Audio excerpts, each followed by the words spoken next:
June মাসের প্রথম ১৫ দিনে করোনা ভাইরাসে আক্রান্ত হয়ে ৪ জনের মৃত্যু হয়েছে। সবশেষ ১৫ জুন এক করোনা রোগীর মৃত্যু হয়েছে। স্বাস্থ্য অধিদপ্তরের তথ্যানুযায়ী এই সময় ১১৩৫ জনের করোনা পরীক্ষা করলে ১৩০ জনেরই করোনা শনাক্ত হয়েছে। তাদের মধ্যে ৬১ জন সুস্থ হয়ে ঘরে ফিরেছেন। ১৫ জুন ২৯১টি নমুনা পরীক্ষায় ২৬ জনের দেহে করোনা ধরা পড়েছে। এ পর্যন্ত দেশে মোট করোনা আক্রান্তের সংখ্যা ২০,৫১,৮৩৩ জনে পৌঁছেছে। আর করোনায় মোট মৃতের সংখ্যা দাঁড়িয়েছে ২৯,৫০৩ জনে। স্বাস্থ্য অধিদপ্তর জানিয়েছে, গত একদিনে ৪ জন করোনা থেকে সুস্থ হয়েছেন। ফলে মোট সুস্থতার সংখ্যা ২০,১৯,৪১০ জনে উন্নীত হয়েছে।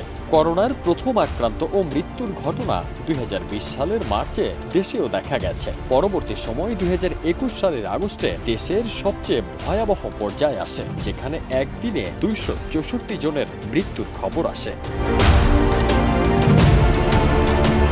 বর্তমানে যদিও নতুন সংক্রমণের হার কমে আসছে, তবে বিশেষজ্ঞরা সতর্ক থাকার পরামর্শ দিচ্ছেন। সবাইকে স্বাস্থ্যবিধি মেনে চলতে এবং প্রয়োজনে টিকা নিতে উৎসাহিত করা হচ্ছে।